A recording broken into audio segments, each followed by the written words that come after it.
Now, the final story of this book is actually another reread. This one of Hercules, Wonder Boy. All day and into the night, Hercules had traveled toward the temple of Zeus. He had a feeling that the god could tell him about his past. Now, inside the temple, he stood before the giant statue of Zeus.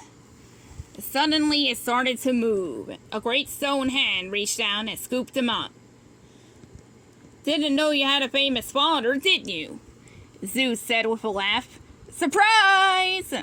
Now, sadly, Zeus explained that when Hercules was just a baby, he had been stolen and turned into a human.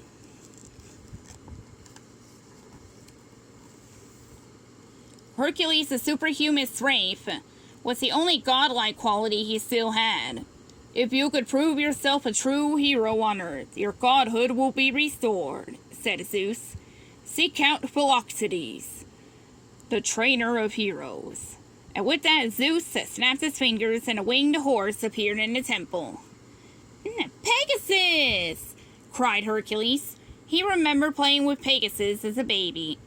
That night, Hercules and his horse flew to Philoctetes' home on the Isle of Hydra.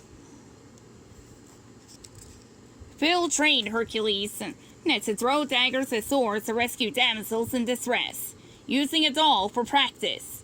Finally, it was time to test Hercules' strength in the real world. On Pegasus, Hercules and Phil flew toward the city of Thebes. On the way, they heard a cry for help. Following the sound, they found a centaur holding a girl in his powerful grip. Hercules rushed to save her. Using his massive strength, he rammed the beast with his head. The centaur crashed into a waterfall. Then Hercules sent the creature flying with a forceful punch. The lovely Megara was impressed. "So, did they give you a name along with all of those rippling pectorals?" she asked. Hercules stumbled over his words. He felt weak all over as he watched Meg walk away. A silly grin came over his face. I'm Hercules. I think I prefer Wonder Boy," Meg replied. "Isn't she something?" Hercules swooned. But Phil was not happy. He thought a hero shouldn't have any distractions.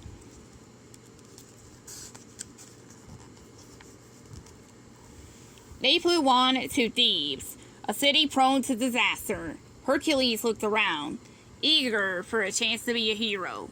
Suddenly, there was Meg, running through the crowd. "Wonder Boy! Hercules! Thank goodness!" She told Hercules that two boys were trapped in a rock slide. Poor Hercules. He didn't realize Meg was setting him up.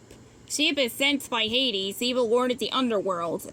Rushing to save the boys, Hercules lifted a giant boulder and freed the children from a cave. He did not realize that the boys were really Hades' minions. Pain and panic. But there was no time for him to find out. Something else was emerging from a nearby cave. It was a terrible monster called the Hydra. With gnashing teeth, it came after Hercules. Hercules slashed at the monster with his sword. But when he cut off its head, many more grew back. The more he cut, the more hideous heads appeared. Soon there were hundreds. Hercules did not give up. He banged his powerful fists into the rocky cliff. Huge boulders tumbled down, killing the monster.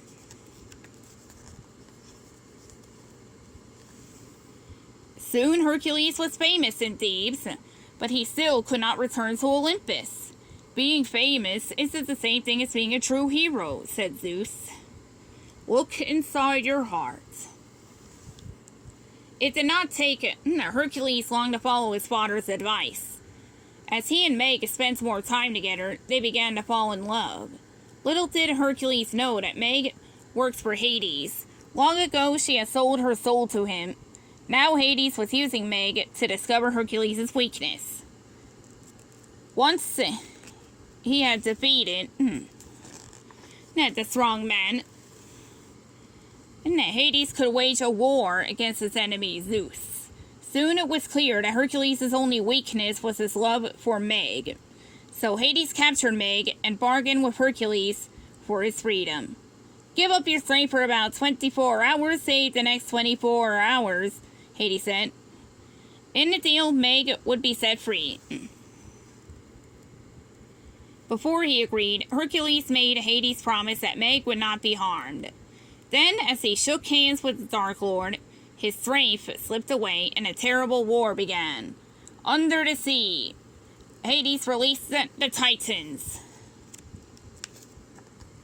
The monsters of wind, ice, fire, and rock.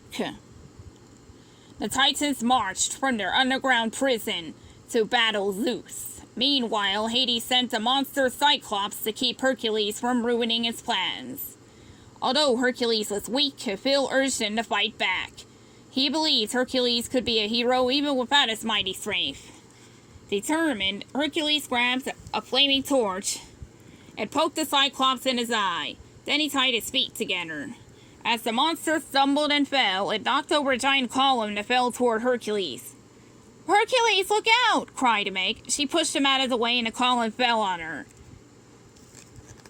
Meg really did love Hercules. Her loyalty was to him, not Hades, but she was dying. In a rage, Hercules flew to defeat Hades. Hades' steel was broken once Meg was hurt, and Hercules' strength returned to him. He broke the chains that were holding the gods that freed his father from his lava-encased prison. Then he grabbed the Tornado Titan. All the Titans were sucked into the swirling wind. With one mighty toss, Hercules threw them up into the stars. Zeus cheered for his son.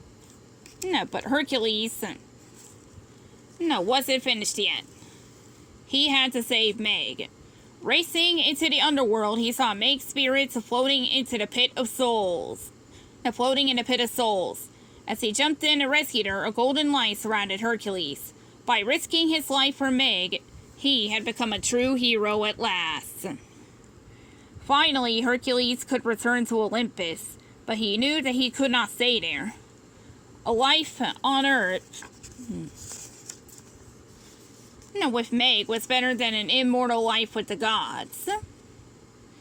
Zeus was so proud he made a picture of his son in the stars so that everyone would remember the mighty Hercules.